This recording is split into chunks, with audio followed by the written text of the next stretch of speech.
Bonjour, Veuillez vous présenter. je suis Menga Sidik, enseignant, journaliste indépendant et j'aime écrire. Alors, après la femme de Dieu, vous revenez sur la scène littéraire avec un nouveau roman intitulé Les Pères du Lion étaient un chien ou Les Hommes du pouvoir. Pourquoi aimez-vous les titres énigmatiques? Je crois que les titres qui invitent à la réflexion m'intéressent beaucoup parce que le titre, il est aussi quelque part le reflet de l'histoire qu'on raconte dans le livre. Et j'aime ces titres énigmatiques parce que je vais inviter le lecteur à réfléchir avant d'entrer même dans l'œuvre elle-même, à se poser des questions. Et ce sont ces questions-là qui vont l'inviter à aller découvrir des réponses. Et de quoi parle ce nouveau roman et en quoi est-il différent de la femme de Dieu? Le Père du Lion était un chien où les hommes du pouvoir explorent l'idée du destin et la notion du pouvoir. Il est très différent de la femme de Dieu, en ce sens que la femme de Dieu était une réflexion euh, sur l'amour, la vie à deux, les intrigues amoureuses, les intrigues sentimentales, et sur fond aussi de critique du pouvoir et tout ça, mais la critique du pouvoir dans la femme de Dieu venait en second plan.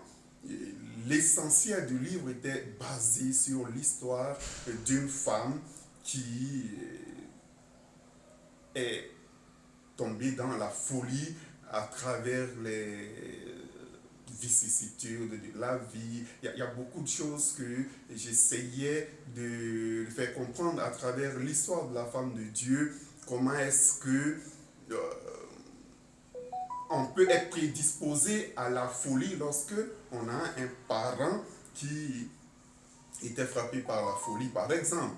J'explorais l'idée de l'albinisme aussi. Comment est-ce que scientifiquement certaines personnes expliquent l'albinisme par rapport aux liens consanguins et tout cela. C'était aussi une réflexion sur le destin, mais qui était plus basée sur la vie sentimentale.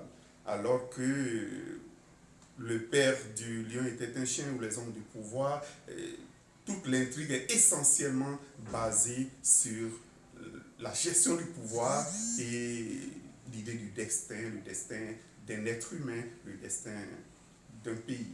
Alors, vous voulez dire que c'est un récit tiré des faits sociaux ou voilà, c'est inspiré des faits sociaux? Forcément, je pense que toute œuvre littéraire a un ancrage dans la réalité, a un ancrage dans la vie sociale. Maintenant, un roman, c'est un roman, c'est-à-dire que c'est l'imagination. On déploie les ailes de son imagination, on, voilà, on laisse sa pensée voyager et à saisir parfois certaines choses qui sont inimaginables, certaines choses qui peuvent paraître impossibles, que le romancier rend possible à travers sa narration. Oui, ça reste de l'imagination. Il y a donc des personnages. Parlez-nous un peu des principaux personnages de ce livre, M. Mika. Dans ce livre, il y a deux principaux personnages. Un anti-héros qui commence le livre et puis qui cède la place plus tard à un héros qui n'est autre que son propre produit, son fils qu'il avait rejeté et qu'il a rencontré par un concours de circonstances, d'autres diraient le hasard, mais je veux démontrer aussi que quelque part le hasard n'existe pas. Tout ce qui arrive est une interpellation, une interrogation, une réponse à quelque chose. Et voilà.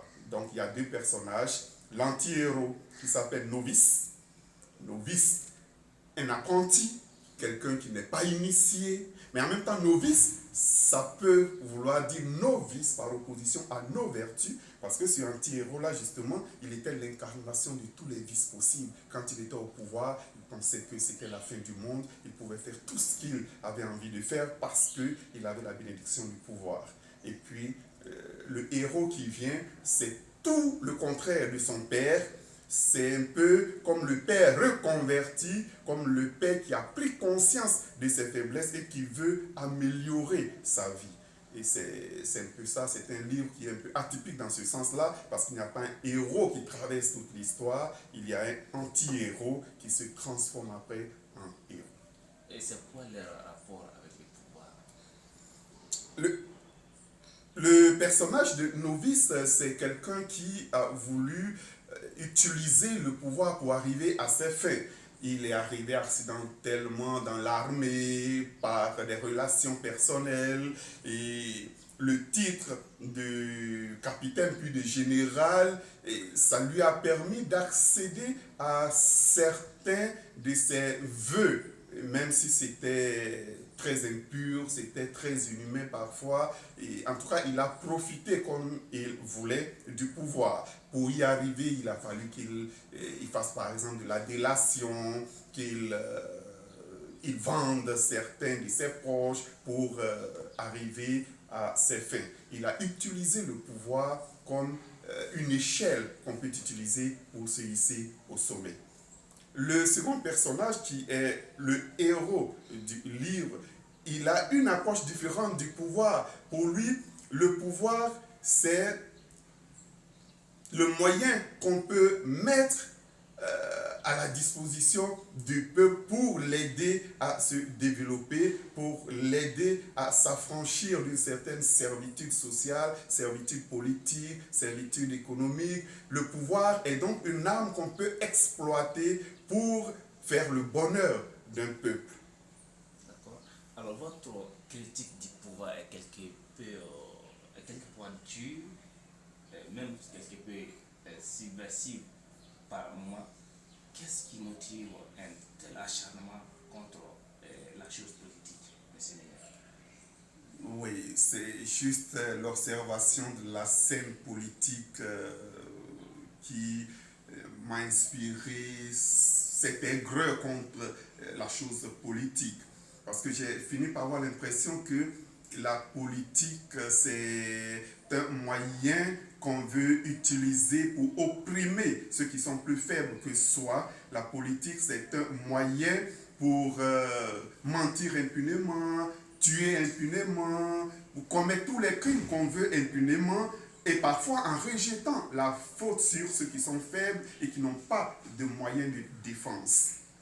En avez-vous pas peur d'être considéré par certains régimes comme un équilibre hors de loi, hors de la loi, je veux dire? Qu'on me traite comme écrivain hors la loi, peu importe. Moi, je pense que l'écrivain ne doit pas se soucier de ce que les gens vont penser de ce qu'il écrit. Il écrit ce qu'il a senti, il écrit ce qu'il a envie d'écrire. L'écrivain est un porteur de messages, c'est un messager. Tu envoies ton message et puis ceux qui vont recevoir ton message, c'est à eux d'apprécier. Maintenant, on ne peut pas être applaudi par tout le monde, c'est impossible. C'est d'ailleurs la faute que beaucoup commettent souvent parce qu'ils ont envie d'être adulés par tout le monde. Mais la vie nous montre que personne ne peut avoir l'unanimité du vote sur terre. Même, je l'ai dit quelque part dans ce livre, si on demandait aux hommes de voter entre Dieu et Satan, vous allez être surpris qu'il y aura des bulletins de vote dans l'homme de Satan quand même. Voilà.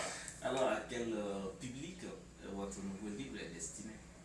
Mon livre est destiné à tous ceux qui savent lire, à tous ceux qui sont capables de comprendre, mais il est principalement destiné à ceux qui ont envie de gérer un jour ou l'autre.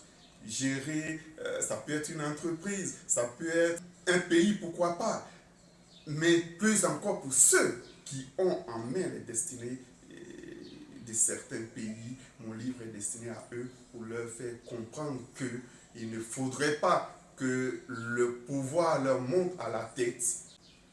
Y a-t-il un auteur qui vous a particulièrement marqué, qui sera à la base de votre carrière d'écrivain? Ça, j'ai commencé à lire si tôt.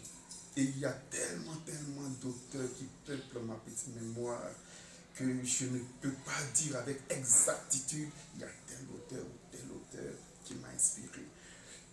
J'ai commencé avec Camara Lai. D'ailleurs, tout petit, quand on me demandait qu'est-ce que tu vas faire plus tard, je disais, je vais être comme Camara Lai. Parce que j'ai été impressionné par l'enfant noir.